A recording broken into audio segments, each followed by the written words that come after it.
Indus Entrepreneurs Bangalore. So just very briefly, for those who do not know TIE, TIE is an international organization of fostering entrepreneurship with over active 3,000 charter members. I am also a charter member, and with chapters in almost major cities across. Bangalore is a very vibrant chapter in India, and I'm also on the board of TIE Bangalore. This program is brought to you jointly by TIE Bangalore and the IoT Forum. The IoT Forum is initiative of TIE Bangalore, started in 2014. It is raise the IoT quotient, which is awareness, mentorship, thought leadership, policy positions, and connects with investors for all the startups in the IoT metric space. And it has everything, though it started initially with the sensors and the front-end systems. Now it's all pervasive.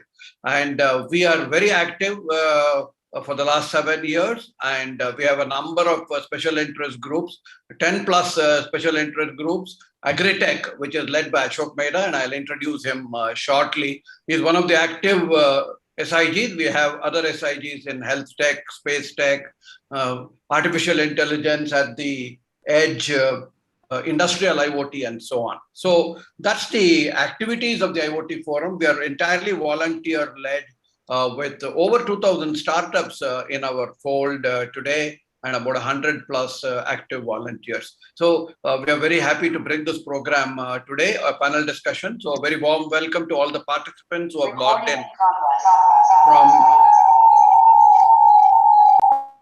Yeah, sorry for that. I think that was a recording disturbance. So a warm welcome to all the participants who have joined us from across the world. I'll not take much of your time, but just 2-3 minutes to introduce the moderator of the program today, Mr. Ashok Mehta, and then he will introduce the panel and lead the panel discussion. Ashok Mehta is a colleague of mine, a fellow charter member at TIE Bangalore, and the leader of the AgriTech SIG. He's a professional banker with over 35 years of experience in Asian and African emerging economies. So he has live actual work experience on both continents. And he's led multinational banks and providing services such as advisory services, knowledge and experience sharing, development banking, inclusive financing, private-public partnerships, assisting MSMEs and emerging corporates, and successfully managing various turnkey project management. I can say a lot more as we go ahead in terms of the wide-ranging assignment, but he is ably suited to be able to blend the technology, agricultural domain, the institutions, and the government and policy, and so on. So I'm sure he will lead you to a very exciting discussion, and he will also introduce the distinguished audience. I'll also allow him to talk about our AgriTech SIG because he's in the best position on specifically how this particular seminar helps to move forward the AgriTech, not only just across India, but also across Africa and a South-South dialogue. So with that introduction, over to you, Ashok, and let's have an exciting program. Thanks, Anand. So many words about me, it encourages and motivates us. But it also reminds what we have done and what we have not done. That's a good intro into the TIE chapter here in Bangalore.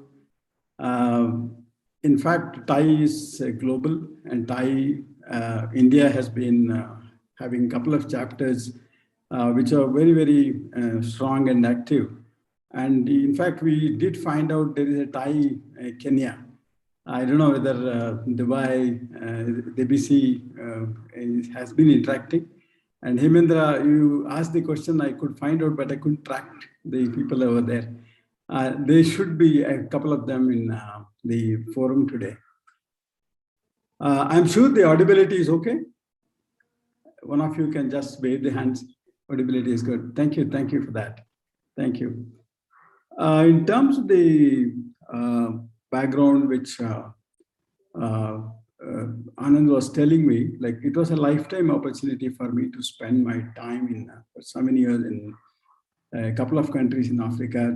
Though the kind of headquarters is Nigeria and Lagos, but the bank which I worked from the FMO Netherlands was in it went into Pan-Africa banking. So I was traveling across the nations, hopping between Amsterdam and that's how I bumped into Debussy, who is here. He was with the Federal Ministry of Agriculture and Rural Development. He helped us a lot, both putting through the agri-value chains, finding money from the government for the activities we did with McKinsey and Monitor. But it was a lifetime opportunity where I could see lots of similarity of what can happen, what are the challenges which India faces in agri, and what's the kind of transformation happening in digitalization. Sometimes in some parts of Africa, like Kenya, was much ahead of us in digitizing. Like mobile banking was in the, when you say the inclusive finance, it was happening, and we tried to bring that Kenya into Nigeria those days. And McKinsey and Agra was the people who, I think Debussy will remember those days, and also we have the Olam people. In fact, these things have given fantastic network for us. Like now, I also see in the participation, Olam president is with us. Srivatsan is here. I think I just told him in the morning he's there, and we were together in Lagos. He is participating in the event from Singapore. Shri, you want to come on the screen just like that? Like people will have a look at you. So that's how we started. Like when we saw these things happening, like one of the Thai charter member and also the IoT co-chairman, Som is here. So he just thought, why should we not go intercontinental? We started doing, Indranil was there, and we started talking to each other, and Hemendra was roped in.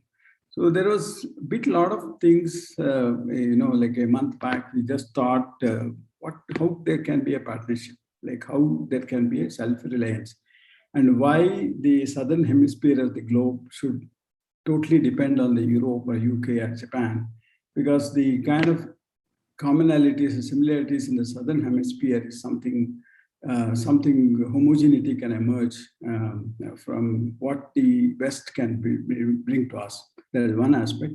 Second aspect is when you go into the technology, when you go into Europe or US, which I did spend time in Netherlands, you go into any technology platforms, yes, the platform is done by the Europe or the advanced countries, but the guys working there are either African brains or the Indian hands.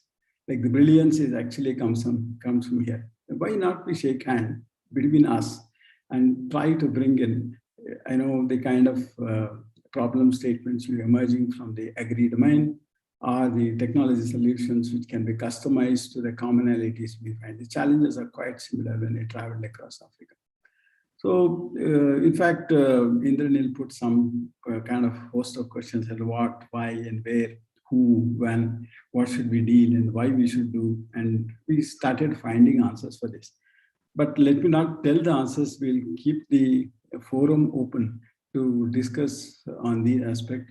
But the whole theme emerges with the kind of self-reliance between the countries in Southern Hemisphere. And it could be Far East Asian countries, or it could be the kind of Latin American coming into the hub of, the African.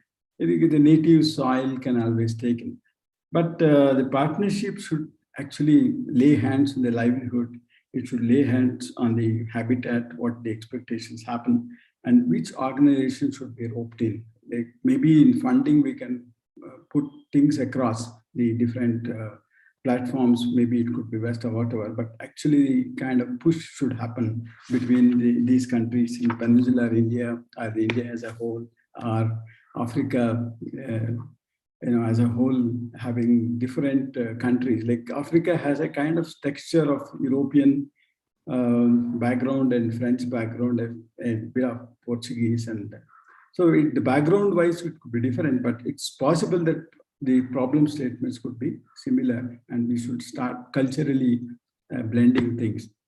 I think the whole thing emerges with the kind of knowledge sharing, the skills we have, and expertise. Like we can find, when I just it just took me half an hour to put the 6 panelists on the table, both choosing from both countries, both continents.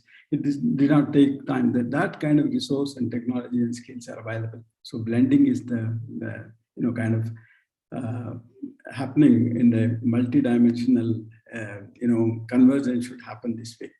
I think that is the whole aspect. Like, do we do a creative capacity here? Take the solutions and technology solutions can put in. I'm just throwing some ideas into the panel and also the audience, which has already crossed about 40. And can we do a localized problems emerging? Let us not take problems from the Europe or US or Japan. We will take the problems from in the Southern Hemisphere and start developing the solutions there. In fact, welcome to Kunal, who is coming from the crop-in, which has emerged, born in India, but it has started delivering in, you're in about 56 countries now, and a couple of African countries are with us. That's the reason I just requested Kunal to be here to explain the kind of challenges he faces and solutions he is able to put, the platforms he has done.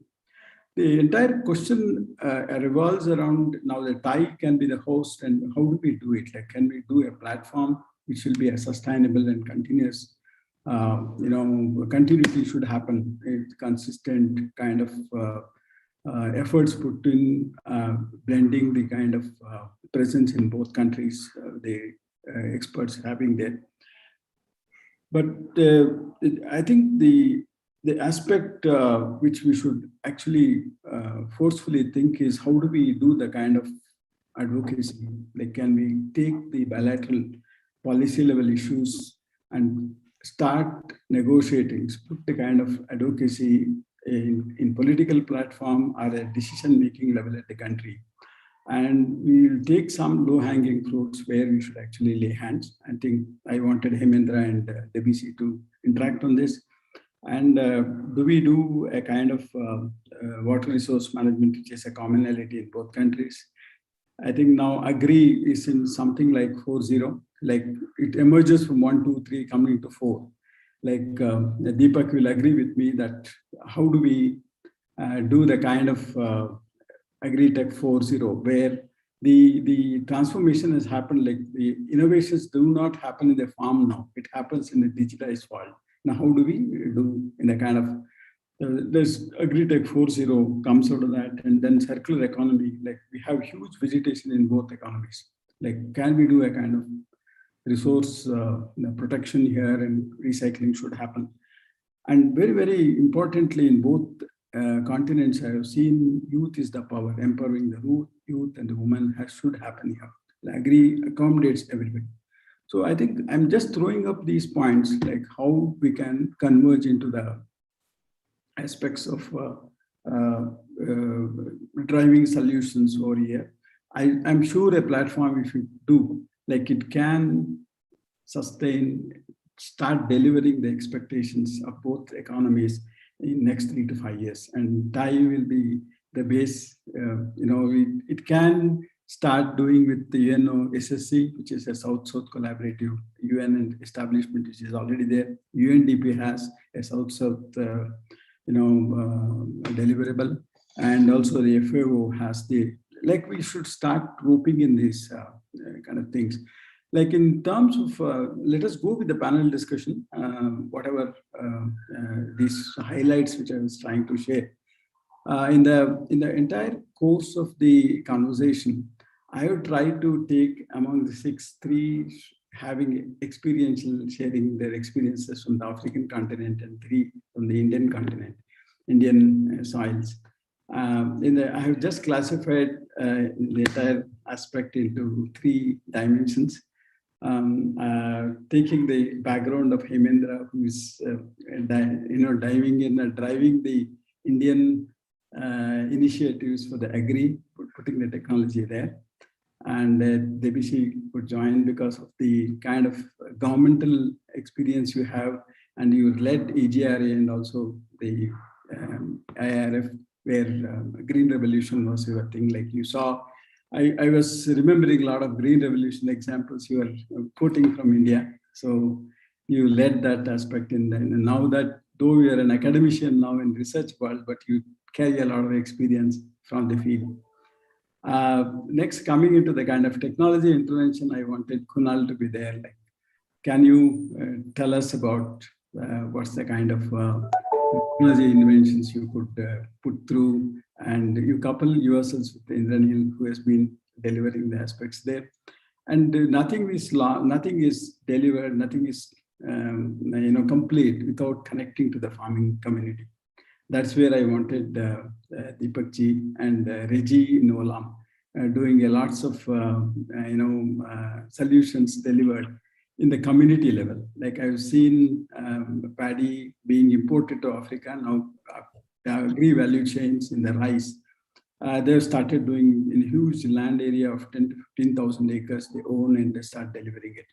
So I think we'll put through the kind of interaction in this manner. I think I invite, maybe you can just say a few words about you. Next 40 minutes, we can spend a time on this aspect of taking the things in. Hemendra and Debussy, you can take the first aspect of the title which I have given in the session is more on the policy advocacy, and Hemendra is the key to get us money from the banking segment or the grants. And world over, Debussy, if you talk to AFDB, money will pour in. So that's the way. I leave it to the panelists to come in and start the interactions. Thank you, Ashok ji. First of all, thanks to Thai for this wonderful opportunity to speak at this forum, and it's really an honor to be part of this esteemed panel. I think each of the panelists has a lot of experience and expertise, and it's such a unique topic that we have chosen. And I sincerely believe that this is just a start of the dialogue, and hopefully we can convert this dialogue into some sort of institution which can lay the foundation for transformation, for transition of AgTech innovations from one geography to another, especially between India and Africa. So I think that's the intent with which we created this dialogue. This is the first of its series. I'm sure we can have many more to come. In terms of my thoughts and reflection, Ashok ji mentioned about AgTech 4.0. I would say probably India is at AgTech 3.0 stage. The first stage was probably between 2010 to 2017, when we saw likes of Cropin and few others trying to experiment in the Indian agriculture with use of innovative technology. There was a lot of skepticism. There was a lot of suspicion whether this tech would scale, whether farmers would adopt. But I think we saw some successes in that period, and in 2017 we saw an army of entrepreneurs in India getting into agriculture, more than 150, and most of them coming with a technology background, who really created very interesting business models around farmer access to market, inputs, data, advisory, financing, insurance, etc. And that really triggered the next wave, the AgriTech 2.0 for India, where we saw these models being adopted by at least the B2B players and agri-input companies, food processing companies, some banks, some insurance companies. And that also led to investor interest, essentially a sector which was always, where investor always saw high level of risk, and many of the investors who used to be fence sitting, got into the sector, and they saw the value which lies there. And thanks to pandemic, it has proven that it is one of the sector which remain resilient even in difficult times. So clearly investor interest is going up. We saw about $2 billion plus investments in last 10 years. About 70% came in last 3 years. So clearly some bit of inflection point in terms of investor interest. And we are seeing business models scaling across crops, across geographies, and very interesting tech being adopted. The AgriTech 3.0 to me is more about driving adoption among farmers. Again, it's a personal estimate. I believe about 20 odd million farmers in India out of 140, 150 million farmers have adopted some AgriTech solution. So how to take that penetration to maybe 50%, 70%, 80%? And my guess is probably it may happen in next 4 to 5 years. There are enough tailwinds that we see, especially on the digital adoption side, driven by smartphone penetration, access to 4G, access to broadbands. And of course, again, pandemic accelerated a lot of this adoption, which would have taken maybe years, happened in months. So I think that's a great side of the story. Of course, we need to prove unit economics again and again at the farm level and at multiple level of supply chain. But clearly, there is, I would say, from a farmer perspective, clearly an intent to evaluate these innovations and adopt it. And thankfully, corporates, industry, investors, incubators, policymakers, governments, state governments are also recognizing the role of AgriTech in terms of what it can do to Indian farming to make it sustainable, transparent, efficient, demand-driven, right? So I think all those are positive signs. Ashok, you talked about money part. I say the money is not a challenge. If you have a good product, money comes in. That's my belief. And I tell this to startups also. Don't worry about fundraising, chase customers and investors would follow you. And I would say here also, we can create a very interesting product out here. And I see multiple synergies between India and Africa. And to me, there are 2 or 3 areas where we can work together. One is clearly precision agriculture, because the farmland holdings in both the geographies are fragmented, small. So a solution which applies to Indian market is a good chance that it would apply to countries like Malawi, Kenya, Tanzania, etc. So that's one hypothesis. I'm happy to hear from friends from Africa whether that's true or not. Indranil has taught me a lot in the last few months in terms of what Africa can do and what Africa can absorb from India. Second, I think is on the agri-fintech side. I think that's one area which is at a very emerging stage in India, with some pilots here and there, banks coming forward, but still a lot to be done. The penetration of institutional credit among farmers is still around 30%, which is very low. I think that is one area probably we have to learn from Africa. I think your successes in 1 Acre Fund, the success of M-Pesa, I think these are great examples which we need to look at and probably bring those guys here in India and ask them to do some pilots or at least work with some of the startups in India so that we can accelerate those learning cycle and need not reinvent everything from start. So I think that is another area. Third is which I see is the vertical integration of the supply chain. It's a recent phenomenon across the world. In India, we have like 4 dozen startups trying to integrate a supply chain from farm to fork, be it for fruits, be it for vegetables, be it for staples and multiple other supply chains, spices, silk, hemp, jute. And I believe that something similar is happening in Africa. Of course, companies like Olam did some part of it, but there are startups like Twiga, which is doing it at some scale in Kenya. I'm sure there are many more whom I don't know. So I think, again, there's a lot to learn from each other. And some of these supply chain, I believe, can potentially become export oriented because they are building full farm traceability and doing quality control at multiple points. And I think they can become export ready supply chain, be it coming from Africa or coming from India.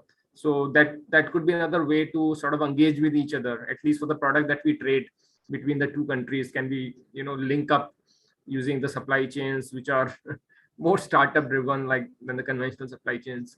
So these are some of the points. Of course, we can discuss more. How do we build it into a platform, into an institution?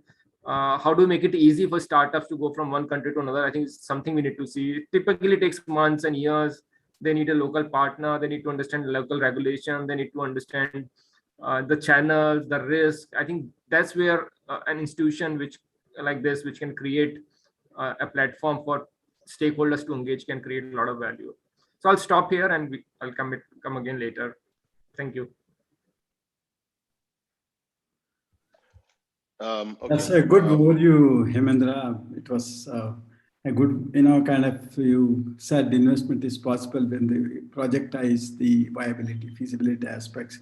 I think precision agriculture, why should we bring Israel at a high cost always? And why not it goes from India, where we have done very, very good successes. We are back from Bangalore and back from the Gurgaon and Pune, we can give them solutions. And we can see its tenability in African environment. I think the fintech aspect is one thing which we should resolve. In both economies face this issue. The best point which I take from your view is the kind of trade negotiations should happen, because most of the African countries have a friendly relationship with India. They don't have issues of bilateral, frictions there. I think I look at these aspects well moderated, well dealt by DBC. I just want to request Kunal, if he's in hurry, maybe you can just speak. He has another session if the other panelists agree. Kunal, you want to come in or you have time? No, thank you so much for welcoming here. And yes, so yeah, quickly, about our experience and talking about technology interventions that you asked, Mr. Ashok. Thank you so much for organizing this session. I think this is the agriculture in the current world is tech driven, and so because we are talking about close to 570 million farmers in different parts of the world, and mostly all of these farmers, 90% of the farmers are smallholder farmers, which means to enable close to 500 million farmers, we need to know what is happening on a real-time basis. So the role of technology comes and plays a very, very critical role over here.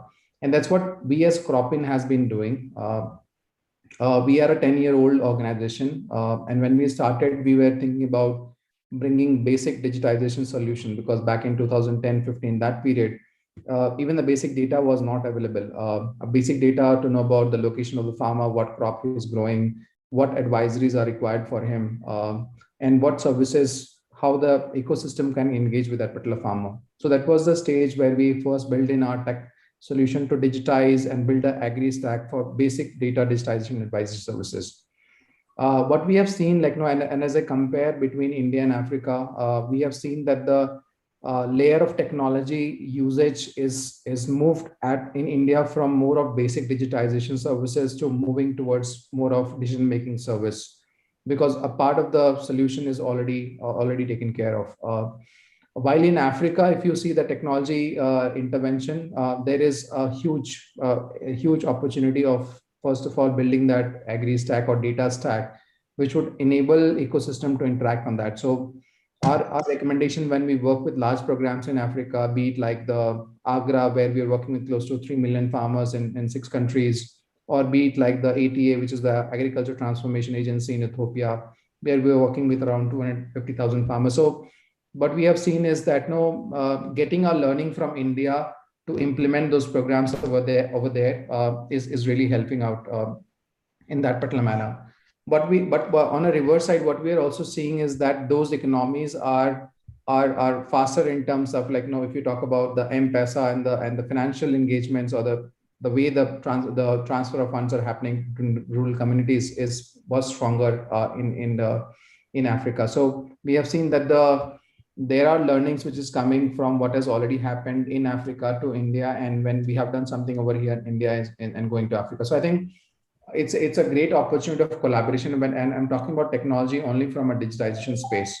The second space that we are seeing the movement is how we can bring services which are the fundamental needs of the farmer in doing agriculture in the best possible manner.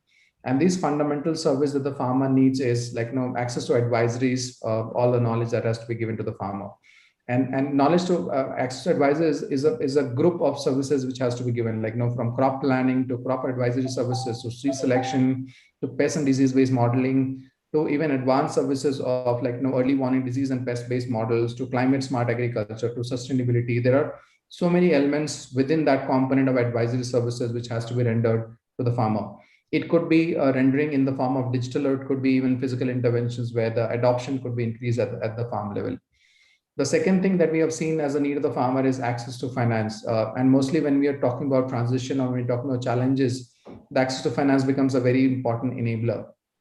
Over in India and some parts of Africa as well, now we are partnered with almost 10 plus banks and microfinance companies, where we are using insights coming from alternate source, mostly using satellite and weather data, to build a model of financing a certain region or a farmer. Which means that the banks are able to finance the farmer looking at the historical trends of what the farmer was growing earlier, what would have been his income, and what is the credit score of that particular farmer, just like a CIBIL score which we individuals have. So we have built those credit score based models, which are helping banks to, with a click of a button, to provide a finance to the farmer. And this was not happening earlier because the process which was engaged for getting the formal financing to farmer was a much larger piece. So I think this is how digital interventions are taking place, and the banks are taking smaller bets, right? So while they were initially financing to only the largeholder farmers, they are now even using these services to go down to the medium and the smallholder farmers and also help them access to finance. So access to finance as an important need of the farmer is also getting addressed by these technical interventions.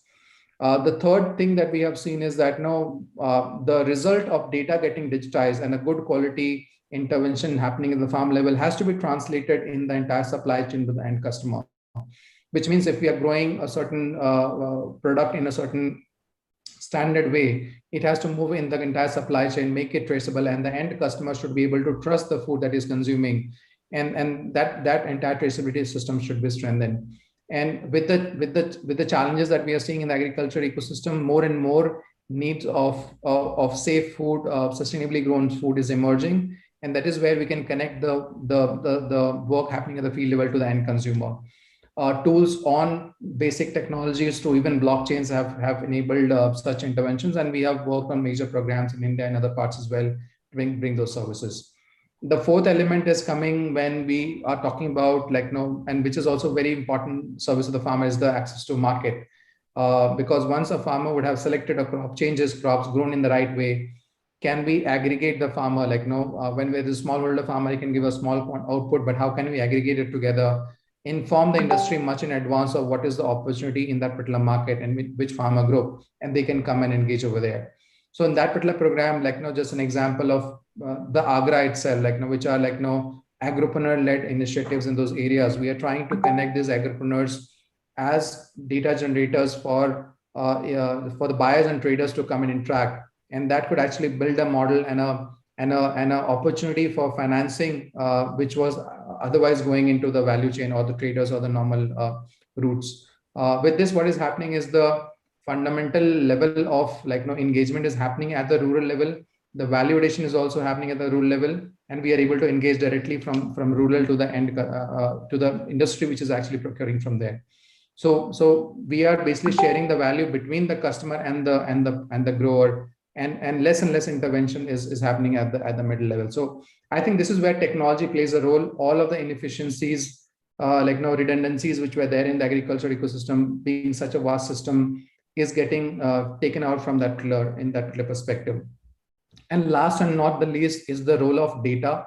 The future of agriculture is going to be data driven, and data that you are having right now is going to be your asset 5 years down the line. So if you are talking about your institution being much more competitive, much more proactive, much more predictive in the way you are engaging with your farmer or within your business, this data is going to support you in multiple ways. So our recommendation for institutions which are here is to really, in whatever ways you are engaging in your business, to really create that data mode for your organization, partner with institutions which can help you in doing that, because that's some way that's going to be a much bigger asset in the coming time. So that's from my side, Ashok. Thank you so much for this opportunity for speaking.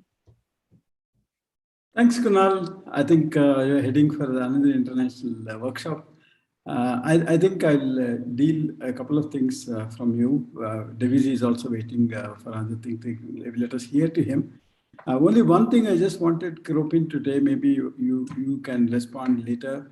How do we make the revenue generation? Is it a subscription, or you ask them to pay advance?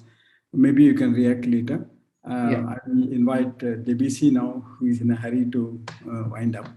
Davisi, come in, take back the Hemendra advocacy part in tech. And thank you very much, Ashok. And it's an honor to speak today. I hope you can hear me. Yeah, very. Okay, good. Okay, good. And it was really good listening to Kunal and the ideas, and I've seen crop in go from idea to growing as a startup, which is an exemplar of startups not just across India but across Africa as well. Hence, the opportunity that we have here in the context of the South-South collaboration presented to us by the organizers of this session to discuss how we can bridge or channel the entrepreneurial spirit that already exists in India and of course in countries across Africa. We've seen, and has been discussed earlier, we're witnessing an explosion of innovation in fintech, financial technologies, in mechanization technologies such as on-farm tractor services or tractor as a hire service, cold storage services, logistics supply, etc. One area I would like to emphasize that we need more emphasis in sharing ideas and investments is in food technologies, food processing technologies, because it's not just about growing crops. Growing crops is the first stage of agriculture, and it's the form of agriculture we've practiced for millennia as humankind.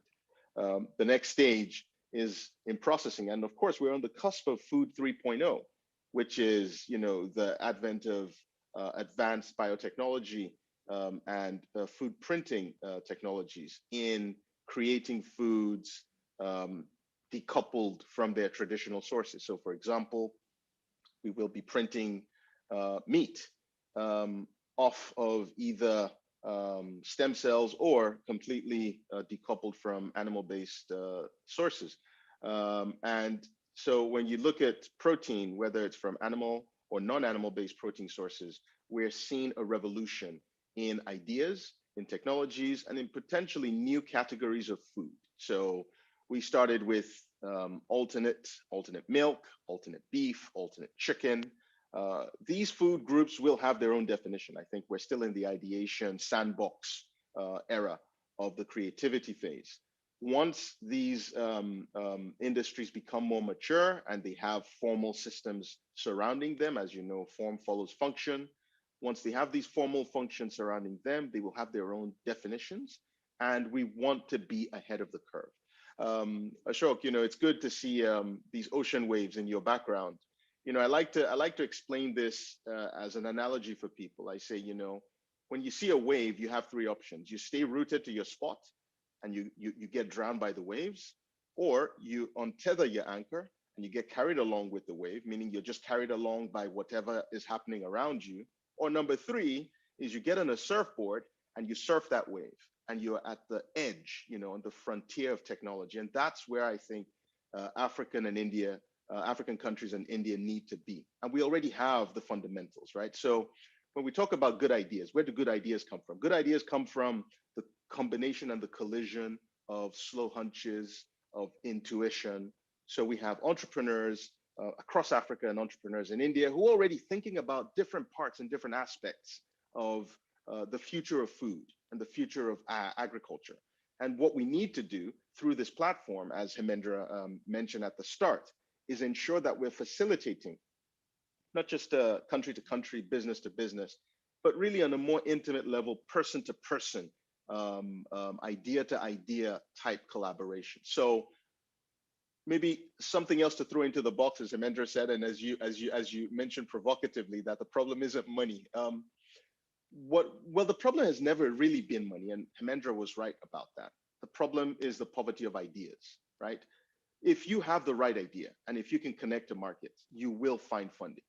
You have never in the course of history have we had a good idea with right market fit with no funding. It's never happened. So if we can create, whether it's within the context of the platform, in addition to, it's not just about dialogues or having people sit down and talk, but if we can create even within the context of this, I'd mentioned this in a meeting of the Africa-Europe Foundation, that what we could be thinking about is a Y Combinator, incubator or accelerator for ag entrepreneurs.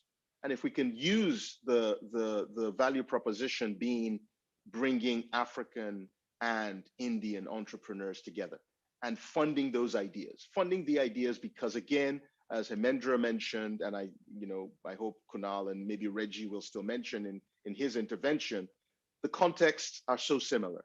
You know, we have multi-ethnic, diverse systems that, we're working multiple systems within a larger context.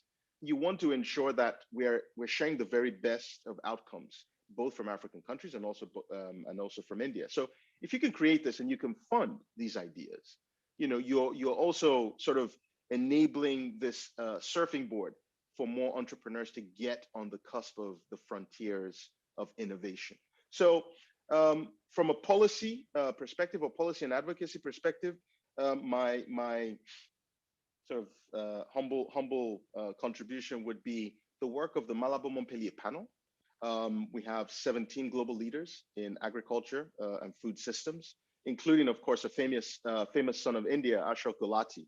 Ashok is the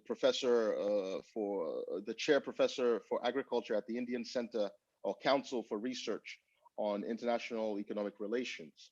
And Ashok, as well as the rest of his colleagues, including myself, work on distilling science and the evidence of science to inform decision-making, both for governments and the private sector.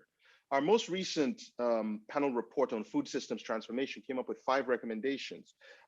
We advocated for increased multi-stakeholder, multi-sectoral coordination, not just across government departments, but also connecting that to private sector. It's really important for governments and the private sector to have meaningful connections because you want innovation in the public policy space, but you also want to stimulate innovation in private entrepreneurship. Of course, we also advocated for the facilitation of evidence-based and guided experimentation and innovation of policies, institutionalization of monitoring, evaluation, learning systems, integrating food systems transformation into long-term planning for governments and private organizations. And finally, for Africa, enhancing the Comprehensive African Agriculture Development Program, CAADP, indicators to reflect the complexity of food systems. Of course, last month we had the Food Systems Summit, and we know the world is thinking of food systems transformation now. So even as we as a platform are thinking of transforming food systems, how do we engage entrepreneurs in this, and how do we enable governments to create that enabling environment? So I think I am looking forward to subsequent conversations, Ashok. I thank you for the opportunity. We would welcome the opportunity of Malabo Montpellier panel to contribute strategically to this and provide more evidence to support this platform. But we think it's necessary and it's needed and it's timely. We see all the entrepreneurs, startups from Crop In, for example, Farm Drive, Hello Tractor, Cold Hubs in Nigeria. We have startups all over. So the entrepreneurial spirit is not the challenge. The ideas aren't the challenge, Ashok. In fact, the money, as Amendra said, isn't the challenge. So it's about building these bridges. So maybe this is the value proposition for our platform. And I look forward to how this evolves. Thank you very much. Thanks, Dr. Arapa. Lots of food for thought in the kind of indications you gave. Very, very salient points where we should start connecting. In fact, thanks for the waves. You tried to relate to the kind of aspects we are discussing, and that's what I was looking at. And even the kind of foliage waving us, yes, is a good omen to start off. But I really appreciate the aspect of the poverty of ideas coming in. Ideation can happen by blending both countries and most intellectuals staying in both continents. I think we should start striking and let us contribute ourselves than bringing the other economies which come and experiment on us. That should not be the way. I think you hit the right point. But one thing I really take from your interactive, the thoughts is that there has to be a kind of incubation centers and accelerators which is help mutually. Like I have seen digitizing happening so well in Kenya, way back 10 years back, and which was not the kind of such an aggressive thing happening in India. And I learned it there. Even a farmer having a kind of mobile freely given by the government that 10 years back, he was actually transacting that M-Paisa, which others were telling now. I think that should come in. I think we'll seriously think of having the center of excellences where these incubation, identify the youngsters, startups, and then put them on the accelerator mode. We see Netherlands, Israel, and US coming in doing the COEs. Why should we do that? Africa can come here and India can be there, and we will bring Singapore and other countries. I think that you give us the platform in Africa. I think you get back from Europe to Africa, then we'll start bothering you over there. I think you took a very good aspect in don't confine yourselves into agri, but come into the food systems. Like the protein you mentioned is the nutrition-based aspects. Like that's what the population habitats want. And India suffers a lot of protein deficiency, and maybe it should be a kind of value adds which we should get from Africa. And in terms of other aspects like technology, India can and show us the way.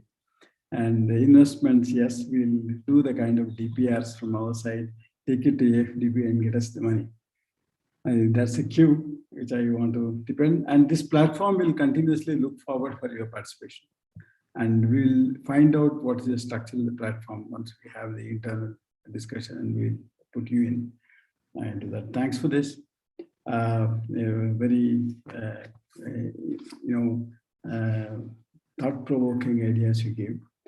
I think I request Indranil to come in. I think our drop-in Kunal is left, but to take off the points from there.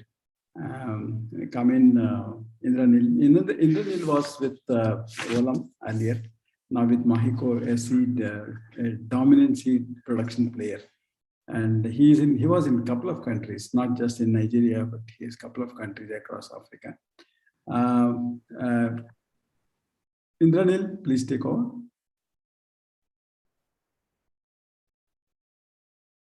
Hi.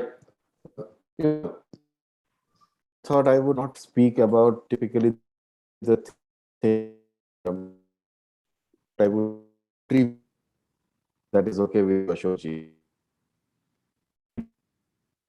Indranil, your voice is start with the first few south, which is your voice is staggering. No, what is the ratio of the land of can you hear me now? It's staggering, like it's not. Or should I just stop the You want some time to Let me try without the video. Is it better?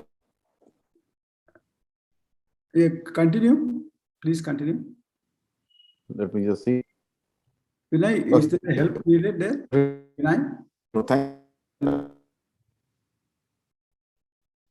Go ahead. Maybe you can put off the Can video. you hear me better now? You can put off the video and try. Yep. Let me start with some trivia. Can you hear me better now? Yeah, I think it's better now. Go ahead. Sure. So I was saying that the southern hemisphere incidentally is 1/3 of the world, and this is a South-South summit. So I thought let me start this way, that by saying that the southern hemisphere is 1/3 of the world. So which means 2/3 is north, 1 south. But the southern hemisphere only contributes to 15% of the world agro production. One piece of trivia, which according to me is relevant from the point of view that we are calling this as a South-South. The second piece of trivia, and again, I think because we are calling it as an India-Africa program together, the population size, I'm sure we both know, of India and Africa incidentally is roughly the same, almost 1.2 to 1.3 billion. Africa incidentally has almost 25% of the world's arable land. I'm not too sure if everybody knows it. 25% of the world's arable land belongs to Africa, and only 10% of the output comes from it, of the world.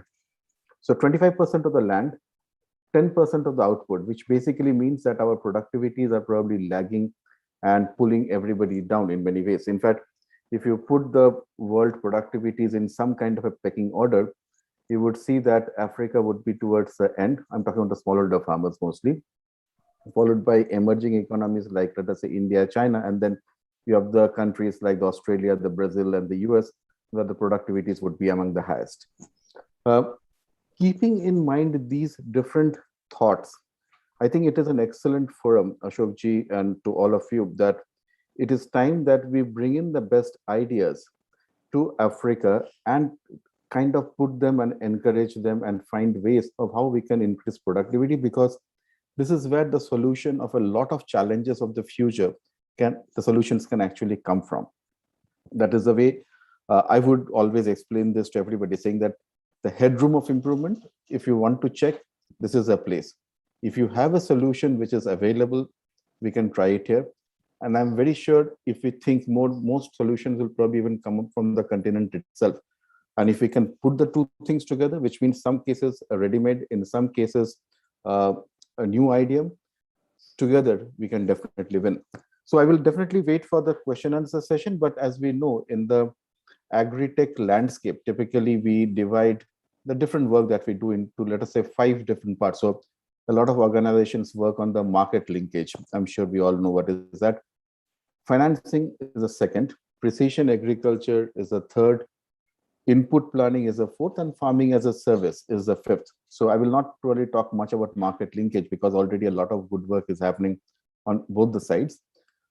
Would be very happy to see more discussions happening on the financing, because African farmers are normally smallholder farmers. They are weaker in terms of financial abilities. And already I believe in many ways, there are good organizations, including OLAM, which has found good ways of getting the farmer more productive. So we can speak more about it. Precision agriculture and automation, yes, it's a huge space where activity can definitely go. And definitely the last part, which is working on inputs and farming as a service. So Ashokji, I would definitely be looking for ideas as well as contributions on financing and precision agriculture and input planning in the rest of the discussion and even in the future, and hope to see it growing from here. So my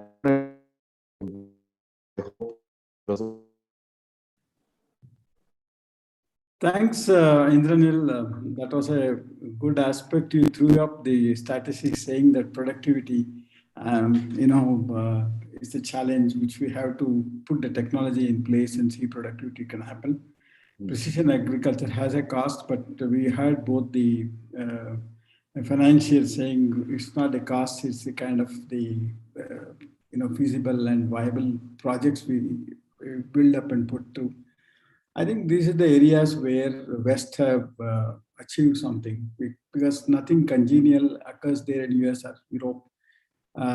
Still they have a high productivity, but in Africa and India, we have best of natural resources and we still lack. Maybe best of natural resources make us lethargic.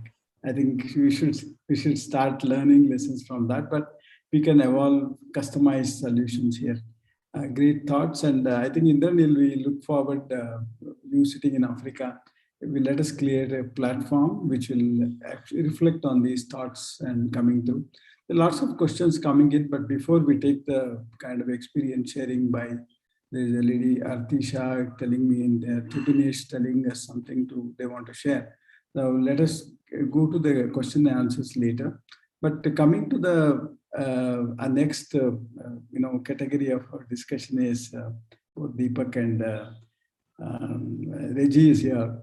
I see we talk of this finance, we talk of technology, we talk of the PPPs coming in, but how do we connect it to the grassroots level? How do we connect it to the farmer level? How that is they are the recipients. No, like Reggie will be giving quite a lot of experience sharing where the corporate segment, which is a global presence, having a global presence, has been able to go to the grassroots and even to the last mile in Africa. And I think Deepak ji will also tell us a bit of Indian experiences where if you talk of the technology reaching the common man, I think every answer is with Deepak ji. I think we'll hear to them. Deepak, you can take over. Sure. Thanks a lot, Ashok, for inviting me. I hope I am audible. Yeah. So you have rightly mentioned that we can talk about everything, but the billion or trillion dollar question is, how do we get all these technologies and these beautiful ideas on ground? And whether we are talking about Asia or specifically India or even Africa, one of the challenge has been actually putting these beautiful technologies on ground. One of the reason has been that, like, our own, I'll say that both the regions, whether we talk about India and Africa, they have the basic bottlenecks when it comes to electricity, internet connectivity. And these two were very critical if you want to roll out any digital solution to start with. Another area is that based on our experience, so I'll just tell you that Indigram group, I had a company called AgriWatch, which for 22 years we have been monitoring all the commodity price from across the globe and predominantly from the remotest part of India. And we also run an incubator called Indigram Lab Foundation, where we have worked with close to 120 startups. And last year, the total accumulated, I'll say that revenue was close to $200 million. And they work all across like Southeast Asia to Africa. The challenge is that we are having some skill sets, right, in Africa and some skill sets in India. The problem is that we have always tried to find the ways of connecting the dots to government mechanisms, right? So I have had honor of being speaking at African Union at the Mandela Hall in Addis. At the same time, there also I stress this point that actually we'll have to move out with this mindset of that there can only be association when we are talking about government to government, or typically like, multilateral to governments. This is where, as one of the speakers was talking about, can we have the collaboration idea to idea? I had opportunity of working in more than 34 countries, including some of them in Africa, whether it is Ethiopia, Tanzania, Nigeria, Ghana. I found that the zeal of adopting new technologies is as vibrant as that was in India. But unfortunately is that India is on a digital path which is faster than Africa. And this is, I see a huge value where we should be able to take those capabilities. And this capabilities is just not about like, bringing or taking the organization there, but also building capacities there. We have seen that we are having so many good incubators, and Indian AgriTech ecosystem has been doing so well. Now, can we take those capabilities, those understanding, those learning to build those ecosystem there, whether it's Botswana, which is doing again very well, or in Ghana or in Ethiopia? This is where I believe that the real unlocking of the true potential of these partnerships would be there. Just exporting a technology or a solution from India all the way to Africa, believe me, like I said, that it's a little bit difficult than really creating those capabilities and let those people think about it.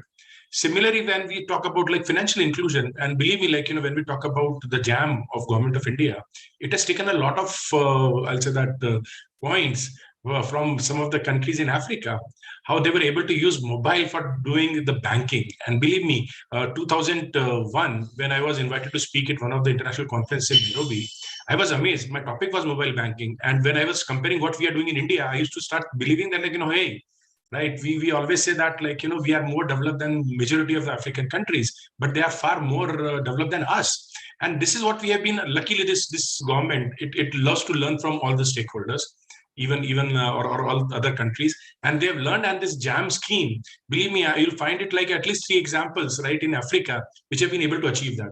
And this is where I believe, like, as a private sector, we have to adopt it, we have to get on the ground, and we have to share capabilities, not just the solution, not just the revenue opportunities or potential. So that's one area. Second area is that, as we have rightly identified, that the productivity challenge is there in Africa, but the same challenge is in India as well. So we are also like, we cannot be very happy that Indian productivity is very high. But we have to also understand one thing, that while India and we are as big as US when it comes to the cultivated land, but see where we stand in productivity when we compare to US. So that challenge is here also. Now, I believe that challenge can be solved because of the new mindset itself. The old way of doing green revolution based farming has run out of its time. We have to start thinking about also saving the world, right? And agriculture draws 70% of fresh groundwater withdrawals. It is also behind 30% of greenhouse gases. That needs to stop.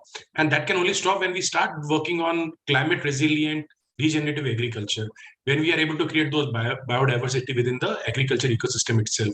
And these new things can very easily be done in Africa and in India, because we have been doing this traditionally.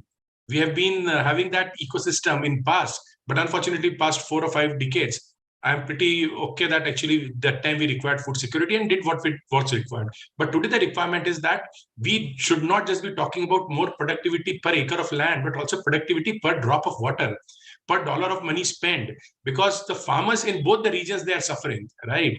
We are talking about less than 0.2 US dollars of daily income of farmers in India and Africa, right? And that has also changed. So the new modern but traditional approach of using regenerative agriculture, more, I'll say that greener agriculture, is where again both the region can work together and can show to the world that we can become the food bowl of the world. And believe me, if Africa and India cannot work together to become food bowl of the world, we'll never achieve food security. So writing is on the wall. If you want to feed 11 billion people by 2100, somebody will have to empower Africa and India, and it's better we empower each other. I would like to end my intervention with that. Thank you, Deepak. I think great points there. I think the ending sentence was great. Though the percentages statistics work, if India and Africa can't deliver food for the world over, I think the world has failed in its pertinent duty to feed all and nutrition aspects. One thing I really liked in the expression you made, every drop of water should contribute, not just the land piece. And I think the per capita contribution and per capita recipient should also be in a very well balanced. It will happen here. I think I appreciate the Indigram you brought in. I was looking at on your screen displaying Indigram and AgriWatch, and I think these can carry in both continents. You have been in international, audience speaking about it, and we need you on this platform.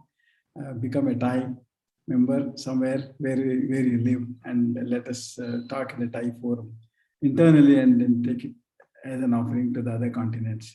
Of course, Africa will have. Reji, please come in. Lots of experience sharing can happen from you, but the most challenging things you did resolve. In fact, Olam was one of our, credible client, corporate client when I was working in the bank from Netherlands to Africa. We did try to help them, but they were most sought for clients. When Reggie speaks, we'll understand why they are so well performing in Africa. Olam International originates from Singapore. They are in India, and Africa is the earning bowl for them.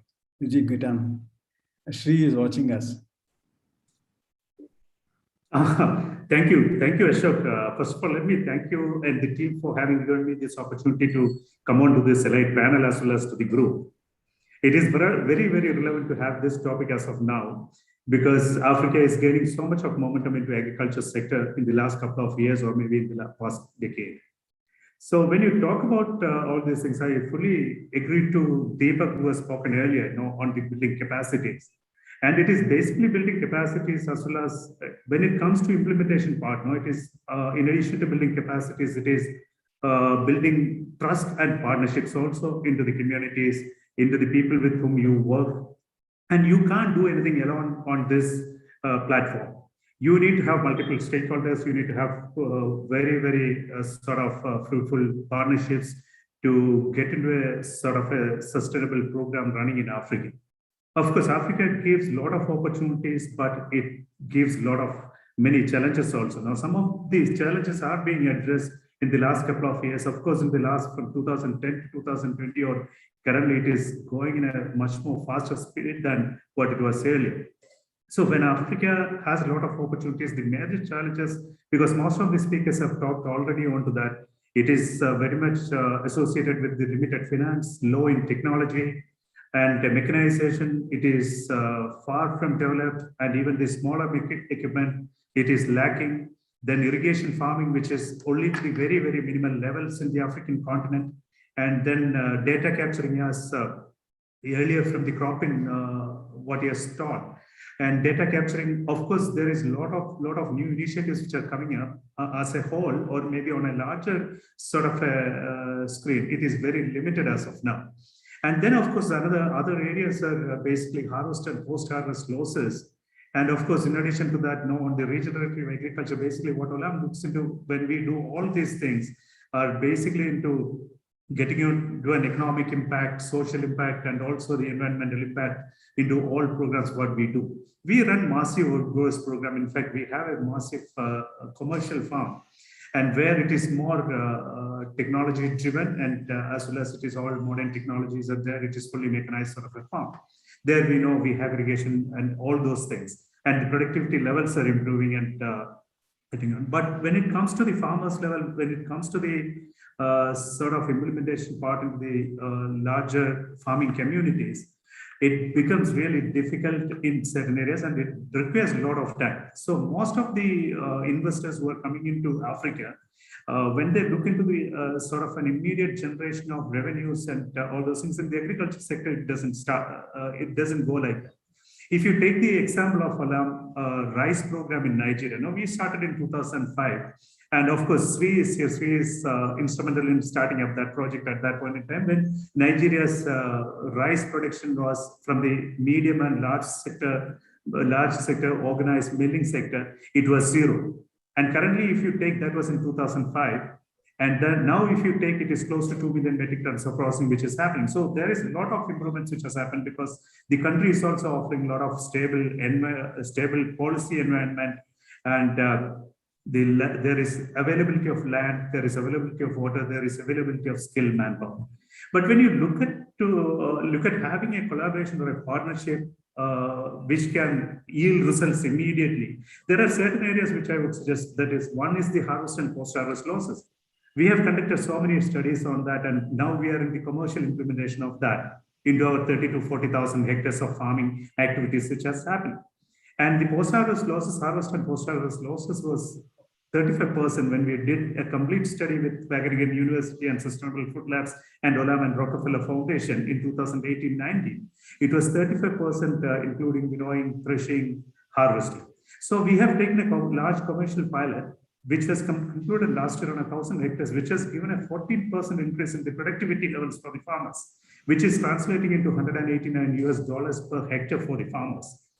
And of course, when you come into tomatoes and threshing into rice, and so smaller equipment, basically reaper harvesters, threshers, there is a lot of opportunity for coming into a collaboration with many companies in India, so that they can come in and have a collaboration, and we will be there always to support that.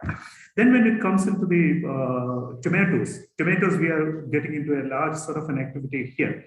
Tomatoes, when it comes, the harvest and post-harvest losses is almost like 50%. Of course, there are certain companies which has come up with cold chains and cold hubs. Of course, the opportunity is so huge. Then on to digitization, we have just started something on a complete digitization, starting from the farmer mobilization, registration, farmer lands, then their input distribution, their procurement, then paying it directly into the bank. And entire of our farmers are having banking done through direct bank transfers now. It has taken so many years. So that is an area where we could do extremely well. So along with this, there are a lot of other areas where we can sort of insurances. Insurance is basically yield index insurance. It is only, we are talking about yield index insurance for the farmers.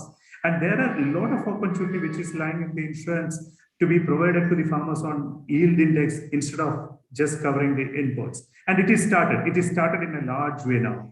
And almost like 10,000 farmers are part of that this year. There is a lot of opportunities on that. So likewise, there are a lot of areas where we can really get into sort of a tie-up and partnership on the nutrition front, fortification, and then biofortified varieties with vitamin A addition and all those things. So these are some of the areas where we, especially on the processing and post-harvest losses, where we can introduce smaller machineries and equipment and digitization. These are two major areas where we can look into ourselves now immediately. Thank you, Ashok.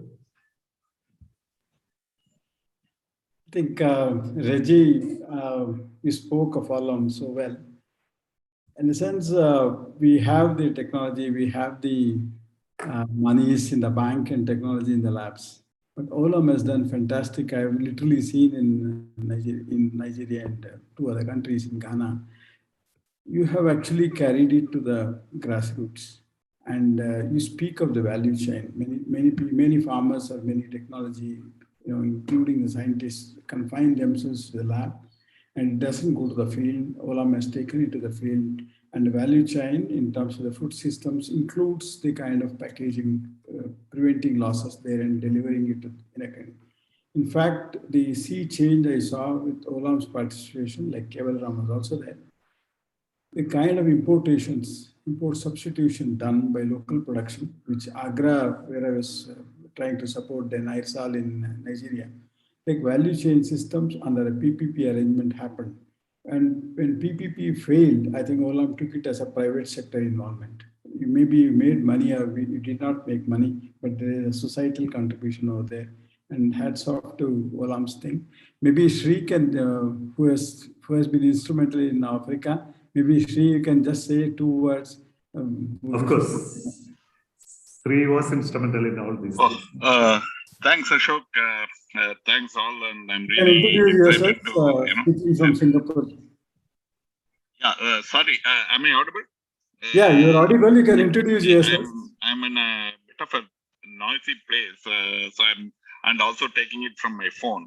So I'm unable to on my video. But am I audible? Go ahead. Yeah. Okay. Because I was just got your invite and then sort of juggle around a few things, so I'm not fully prepared to join properly. Apologies for that. Well, I think first let me just put that thanks for talking particularly about Olam. Yes, of course we did. That's probably my passion towards Africa, as well as this one, having spent more than 20 years in Africa, living in Africa, and working for Olam, building various supply chains there. But see, I heard a lot of very valuable points and valuable suggestions here. But I think two fundamental things we should operate, and that's true for India also. But then I don't want to really get into India. While I do follow the space, the agri space in India, but I don't claim to be an expert there or this one. And given the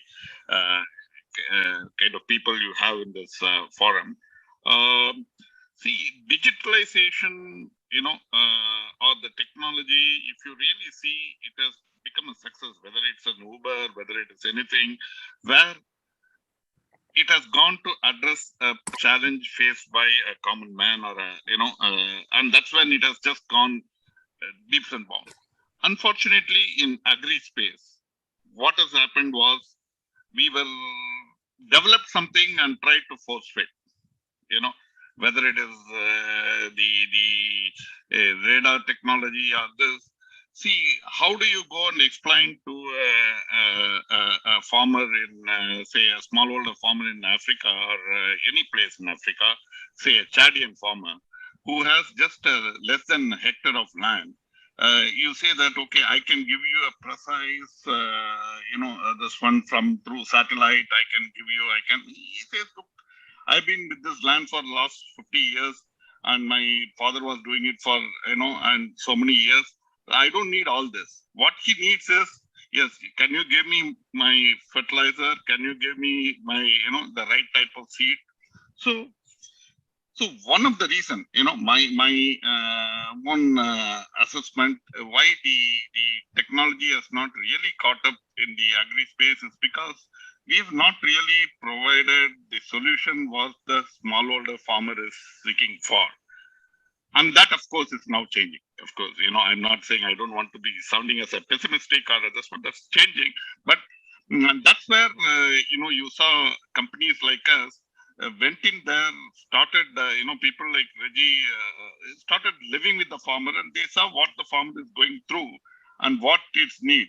So when you do a bottom-up stuff, that's then you see the results. And, yes, Reggie was right. When we started the rice program in Nigeria in 2004, 2005, it was, we ourselves were skeptical. And today, and that program alone has won several UN awards, UNDA awards and global awards. So, and this is typical of one country, this one. So there are some very powerful, ideas, and this one came. But the crux is, how do we collaborate, not only among just the operators, the value chain. This has to be a multi or a government PPP plus collaboration is required to really make this happen. Wherever it has happened, wherever that collaboration is there, we talk about M-Pesa, every speaker spoke about M-Pesa. I know when I first went to Africa, I was in Kenya, I'm talking about the early 90s. One of the key things Kenya was, lacking was the financial inclusion, the banking. They were struggling. And then you see, we talk about the result and we say how it has come about, but you see the way it was planned and way it was rolled out. It was not just that the telecom companies came and just rolled out M-Pesa. The whole, kind of collaboration happened to come up with digital money and the wallet, and then it was a runaway success. And the adoption rate was, even within year 2, it was more than 80%. And why I'm saying is, I have seen a lot of places, countries trying to copy M-Pesa. They have done, I don't want to name those countries here, but they have done, but they realize that after all rolling out, their regulations don't allow. And the central banks suddenly wake up and say that, oh, they don't have a proper regulation. And this is the problem when you don't collaborate, when you really don't take it as a collaborative approach. Sorry, Ashok, to really butt you in, but the Olam's experience is really, do a ground up, really understand the challenge and try and provide a solution, and not alone, and involve others. And digital provides an excellent platform for that. You can be a platform, you can actually build an Amazon platform for the smallholder agri ecosystem, the smallholder ecosystem. And that's the real beauty of it.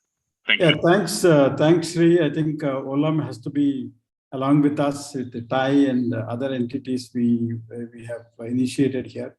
You are heading Olam in Singapore. Let us talk more one-on-one and see how best the supports can emerge out. I think we have come to the thanks for coming in and responding to our request, Sri and other panelists. There are lots of questions coming in the chat mode. I don't know how much time, we are already trespassing the others' time, but there has to be a lady speaking to us. I maybe 1 or 2 minutes. Aarti Shah, if she is still on the line, you can speak about the points you threw up, and then we will go to the thanking session by Som. Aarti, you want to speak? Yes, thank you very much. So I'm based in Nairobi, and everything I've sort of been speaking about in the chat is around a model that we've developed around sort of regenerative agriculture, which is taking low-grade, high-carbon waste, so tea prunings, sugarcane bagasse, nutshells, etc., putting that through gasification, which is low oxygen thermal conversion. And out of that, you get heat and electricity, and the quote unquote waste product is biochar, which then goes back onto the soil, because African soils, 2/3 of them date back to sort of Precambrian time. So they're older than the dinosaurs, unlike in, say, Europe, for example. And so really do need conditioning, and biochar is the perfect conditioner. It also retains water, it removes carbon dioxide, and as I said, it increases yield. So we're starting with the Kenyan tea sector, partly because it's a very large sort of foreign exchange contributor. It's a very organized sector in Kenya. It is being impacted by climate change because the tea is meant to grow above a certain altitude, and I suspect that altitude will get higher and higher as temperatures are rising. And Kenya is also a water deficit country. So it seemed very sort of logical to start with tea. And underpinning that will be technology. And I put in the chat the kinds of technology we're planning to use, but it is an open invitation to organizations in India who may be interested in coming and talking to us and saying, well, why don't you think about our solutions? I think it's also one point of caution, Africa is huge, it's 54 countries. I think one has to be a lot more mindful about the demand side when it comes to technology. The only thing a Kenyan woman farmer will have in common with a Zambian woman farmer is that they're both farmers, right? Okay, they might both be women, they might have poorer handsets than their male counterparts, possibly. They may also be a bit more careful with how they spend their money than their male counterparts. But it's so the cost of technology, the types of handsets that are being used, whether it's smartphones, feature phones, the basic phones, will vary from one country to the next. And if you come to Kenya, you'll find we have farmers who do not think of themselves as poor. They may not be dripping in gold, but they certainly feel that they're actually doing okay. Thank you. So I think it's really important to look at it from their perspective. Western Kenya has subsistence farming. The highlands have tea farmers who, in a good year, when the price of tea is doing well, they'll be doing very well. I think just be cautious about being too generalist when it comes to technology, adoption of technology, and even the persona of the African farmer. Thank you. Yeah, thanks, Arti. I think you put the demand side, like you gave us work to work on. In fact, I've been watching the kind of points put through in the chat mode by you and colleagues or others. Only thing, the time was lagging behind and we couldn't hear most, but most of them will answer from the platform we want to create from the Thai platforms. Thank you for such a salient points you drew open. I was just watching, kind of who is putting the demand side, and you did that. And usually the ladies take the cue of these things, and I wanted a lady to speak in this forum, and you did that. Thank you for that. I think panelists, great contribution. You reflected on every point which Thai was thinking, and I was trying to conclude. Som is here, who actually gave the trigger for us to come through India, Africa, collaborative ideas, and he brought in Indranil and Som. Come in to say a few words to conclude, and how do we go ahead? Sure. Thanks, Ashok, and all the panelists. So my name is Shompal Chaudhary. I'm a partner at Bharat Innovation Fund and also one of the co-founders of IoT Forum. So glad to see this initiative kind of taking place. And this all started a couple of months back when Ashok, Indranil, and Hemendra just started just an open dialogue on what needs to be done and so forth from an IoT Forum perspective. A couple of very interesting learnings. So I've been more of a spectator on the AgriTech side. So thanks to Hemendra, my colleague, he started off really well giving us the landscape of AgriTech in India. And I really like the way he kind of characterized it as AgriTech 1.0 between 2010 to 2017, a lot of skepticism and so forth. AgriTech 2.0 from 2017 onwards, it was kind of 100 to 150 startups, and we probably see all of them out in IoT Forum startups today. And 3.0 is now all about funding is out there. How do you kind of scale up, right? So he kind of set up the stage very well. So going to the next person, Kunal, he brought up some very interesting points, and I'm just trying to summarize my learnings, and we'll probably turn this into more of a blog format as well. The Kunal brought up, obviously, the mechanization and digitization aspects, but a couple of very interesting points he brought up was the need for advisory services, right? And it's not just the need for advisory services, but this is all going to be based on data. So data is going to be one of the richest assets moving forward for anything to do with AgriTech. I especially liked Dr. Debisi, how he kind of highlighted that, yes, mechanization and the fintech aspects, which we talked about, has already happened to a certain extent. Yes, the deployment and so forth needs to happen, but there are enough examples out in both the Indian market, the African market, about how technologies like crop-in, other farm mechanization aspects, or even the farm-to-fork aspects, actually, it's a question of obviously scaling and reaching that 50%, 70% of the farmers. But the piece that we are still at a very nascent stage is more on the food technologies, right? So we cannot do the way that the developing countries have done to kind of feed protein to our citizens. It has to be very different approaches. It has to be printing of foods. It has to be real biotech kind of areas. And we are just starting to see probably just a handful of startups in this space. I'm not sure about if we are seeing something like this in Africa, but this is a very pertinent point about food technologies, food processing technologies that we need to see more of. And add to that the whole concept about sustainable AgriTech. I think the multiple speakers have talked about it, including Deepak, that the way we have kind of done just from a productivity standpoint, the measure from a land productivity standpoint, this many quintals, this many kgs per acre, that piece has to be rethought about in terms of, I really like that phrase, how many kgs and quintals are we producing, and what is the usage? How many drops of water are we utilizing? So these are very pertinent points in terms of today's world.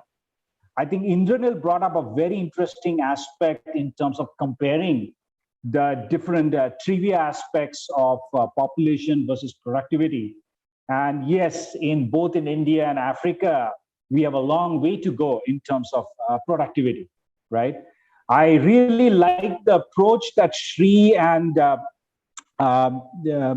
Arti came in and essentially said, yes, there are ways and means to reach out to the farming community, but we need to solve their problems. It's not going to be a tops-down approach.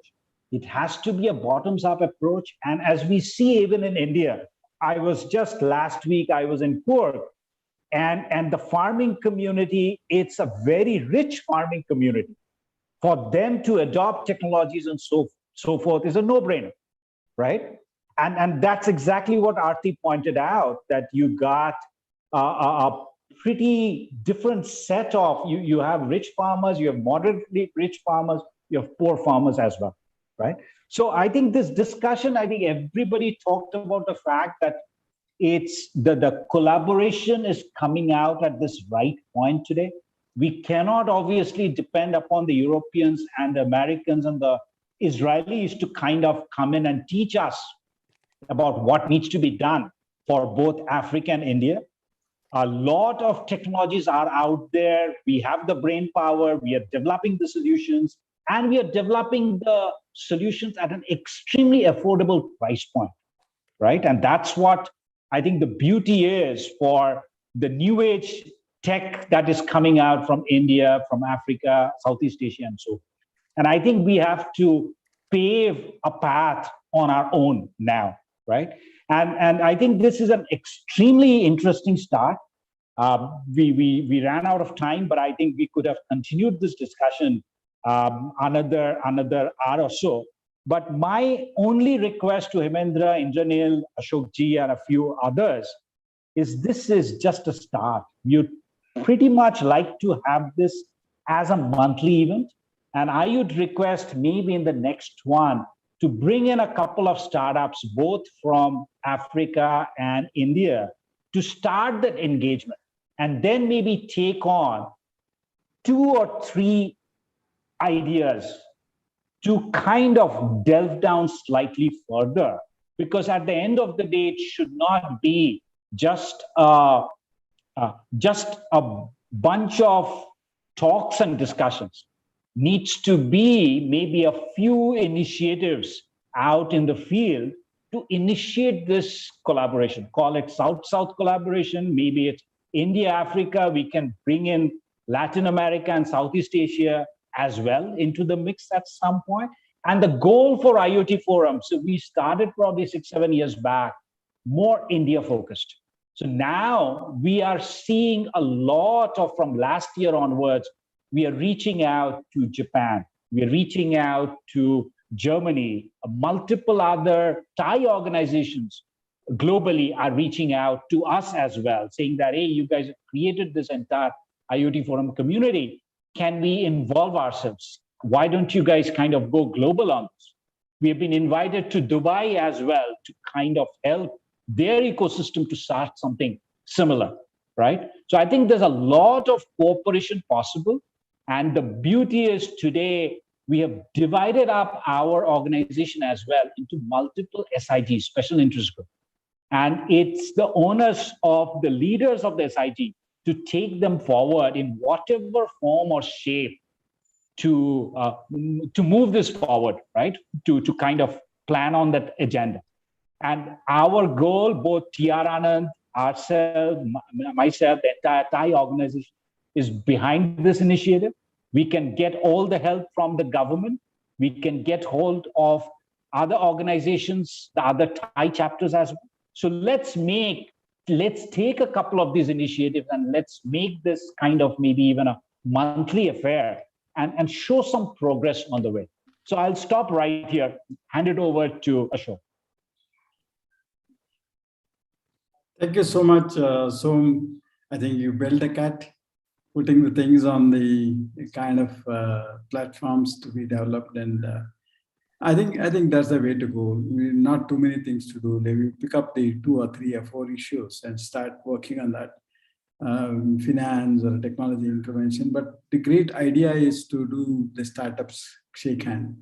I think solutions will emerge because startups face lots of challenges, and entrepreneurship will actually provide them the kind of, but the scaling can happen only when you cross borders and reach out the other continent. Scaling will happen. I saw the good answer with Cropin doing it.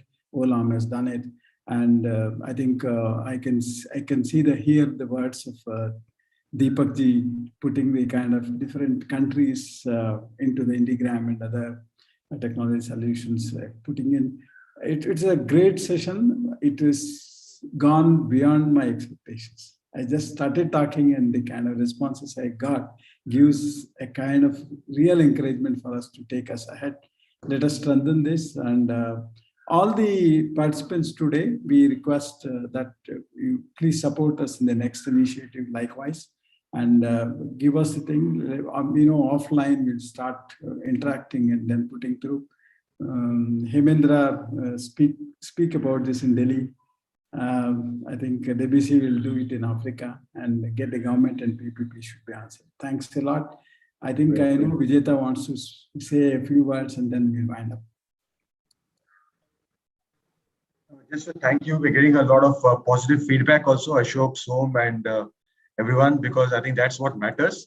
Yes, from Thai, we want to keep the energy going. We want to bring the community together. This recording is, of course, available on YouTube for anyone who wants to reshare it, so that more people can benefit from this. And yes, from Thai, we need all the support. We need partners, we need members, we need people to give us a helping hand so that we can continue doing whatever best that we can do for the ecosystem, for the startups, and for the community. Ashok, definitely, I think what Som also said, right? Let's get this handshake of more startups, showcase a few startups, maybe bring in investor perspective, a government perspective, NGO perspectives, whatever works best. And let's do more sessions like these, which will enable the community to grow and the founders to grow, get more jobs done, solve all the big problems that we as a country, and of course, Africa also needs all the innovation and support that we can help each other with. So thank you to every single one of us and everyone who's been part of this very, very exciting